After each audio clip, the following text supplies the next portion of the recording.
Hello, nice to see you again with the third lesson, Unit 3, Sentences with Verb Phrases. Bài 3 là về câu có sử dụng các cụm động từ.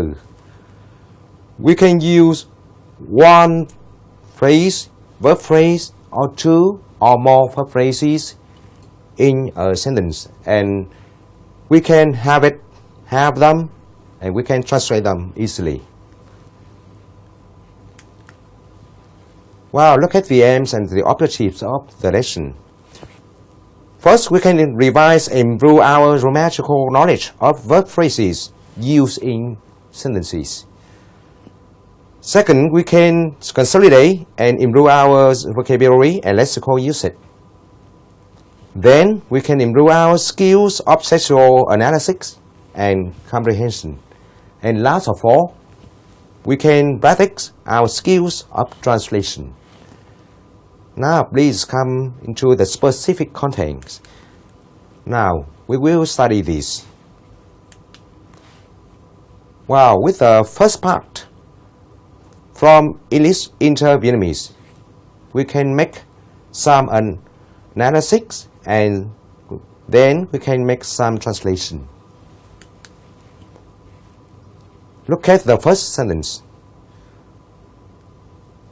Well, in the first sentence, we can easily recognize the subject of the sentence from ventilation here to not only. And from keep your house to the end of the sentence is the predicate of the sentence.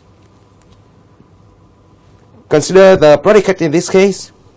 We can recognize the verb phrase keep your house cool, and the verb phrase increase the sweat evaporation from your skin. We have two verb phrases in this case. Do some more analysis. We can easily recognize the kind of sentence and the sentence pattern of the sentence. Wow, we have somehow like this. Ventilation here is a noun. It means device to let the air go through. In the Vietnamese meaning, we can say something like sự thông thoáng, sự thông khí. Và cái thiết bị thông khí đó chúng ta có thể dùng là ventilation in this case. And well, after analyzing the sentence, we can have some translation. Now look at the suggested version. Việc thông khí từ gió hè mát mẻ sẽ không chỉ giúp nhà bạn luôn mát, mà còn giúp da bạn tăng thoát mồ hôi, mang lại cho bạn một cảm giác dễ chịu. In this case, we have two verb phrases which are giúp nhà bạn luôn mát, and the second, giúp da bạn tăng thoát mồ hôi. We continue to the second one.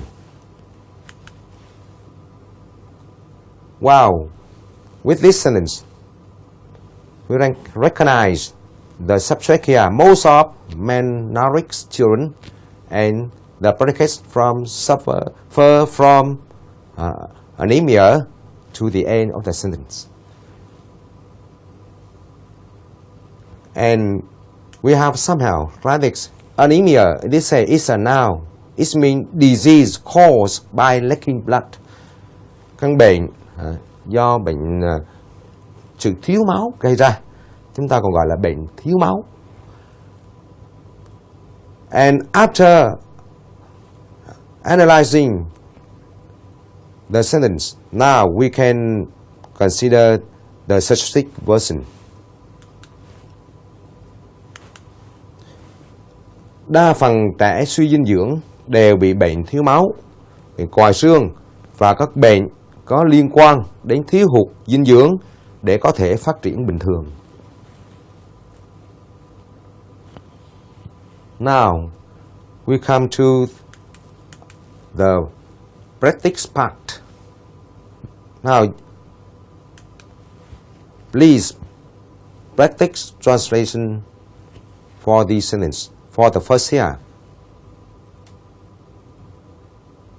Australia has been actively promoting its educational sector in Vietnam to explore growing demand in the country to obtain higher education in English.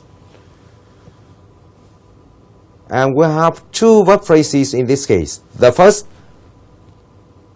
has been actively to settle, and the second is from to exploit demand.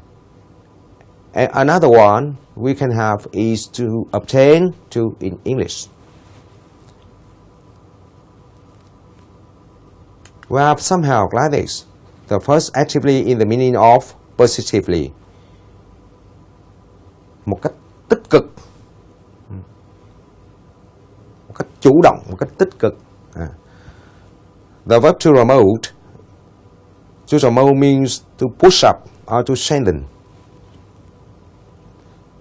To promote có thể được hiểu là thúc đẩy, củng cố, tăng cường. And so, we have the statistics version. Nước Úc đang tích cực phát triển lĩnh vực giáo dục của mình ở Việt Nam nhằm khai thác nhu cầu ngày càng tăng về năng lực tiếng Anh ở nước này. And we have here, đang tích cực phát triển lĩnh vực giáo dục của mình is the first verb phrase. And the second, nhằm khai thác nhu cầu ngày càng tăng về năng lực tiếng Anh. So, they are verb phrases in the sentence. Please come to the next. The fourth one here. Mobilizing domestic capital is one of the two principal measures any crisis-stricken country must resort to in order to remain stable. And mobilizing domestic capital is the subject of the sentence. And from each one of the two principal to the end of the sentence is the predicate.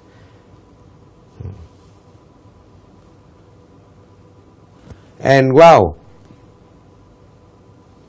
the first analysis tells us that, well, here this is a complex sentence with the first clause here, from mobilizing to measure, to measures, is the first clause, and it is the main clause of the sentence.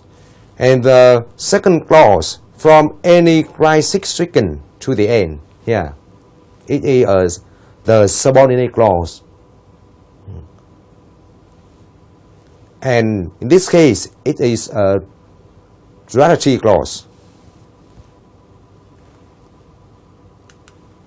And well, here, mobilize. The verb to mobilize is to repair something from other people for a purpose. And in Vietnamese meaning, we can get the meaning of huy động. Crisis-stricken is a compound adjective. It means badly affected from crisis. Bị ảnh hưởng tồi tệ do khủng hoảng. And after making analysis, now we come to the statistics version like this. Huy động vốn trong nước là một trong hai biện pháp chính mà bất cứ nước nào lâm vào khủng hoảng đều phải áp dụng để giữ vững ổn định. We have two verb phrases in this case. The first là một trong hai biện pháp chính. And the second one, phải áp dụng để giữ vững ổn định.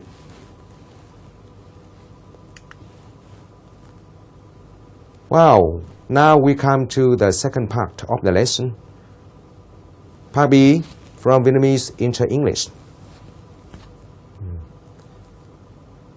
At the same, now first we make some analysis and then we suggest some translated version. The first sentence.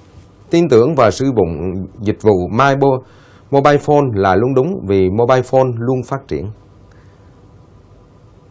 Here, in this case, the subject is quite clear for us. Here, and from là luôn đúng vì mobile phone luôn phát triển. In this case, là luôn đúng is the predicate of the first clause vì mobile phone luôn phát triển. Is a subordinate clause of reason. Đây là mệnh đề phụ, mệnh đề trạng ngữ adverbial clause chỉ reason, chỉ lý do, chỉ nguyên nhân vì mobile phone luôn phát triển. So this sentence is a complex sentence. With the first sentence, the first clause in this case from tin tưởng to là luôn đúng is the main clause. And from vì mobile phone luôn phát triển is the subordinate clause.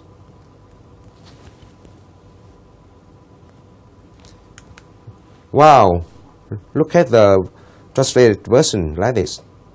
To trust and to use the mobile phone are always right. Fake always develops. In this case, we have to trust and to use the mobile phone. In this case, the subject in this case have two verb phrases. The first, to trust, and the second, to use the mobile phone. Now look at the second sentence. Yêu và được yêu mãi mãi là hạnh phúc lớn nhất trong đời. In this case, we have yêu và được yêu.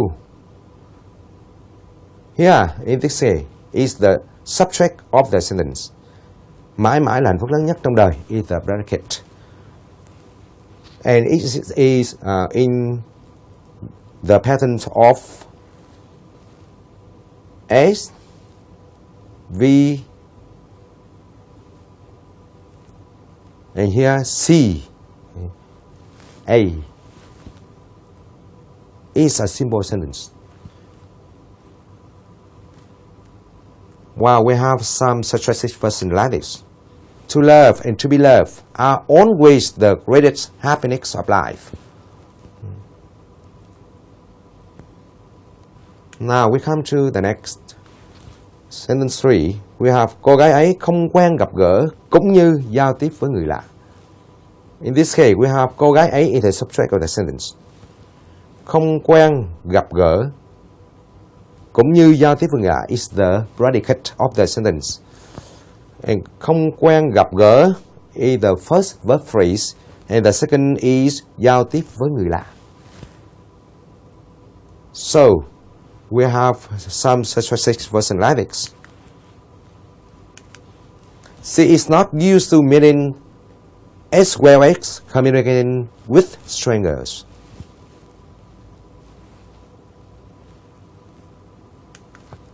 Well, please come to the practice part. The next sentence like this. Nhiều người cảm thấy bối rối khi nói chuyện trước đám đông. With the help of bối rối. It is an adjective in the meaning of embarrassed or shy in this case. And we have cảm thấy bối rối. Nói chuyện trước đám đông. They are verb phrases. So the suggestive version like this. A lot of people feel embarrassed to make public speaking. Or the next we have hút thuốc và làm việc trong môi trường ô nhiễm gây ra nhiều bệnh về đường hô hấp. Here, hút thuốc and làm việc trong môi trường ô nhiễm. Yeah.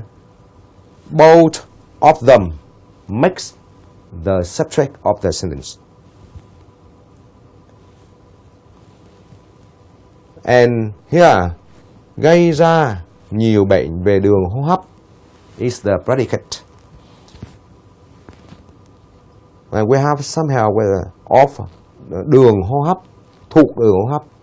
It is an adjective, and we can use the word respiratory.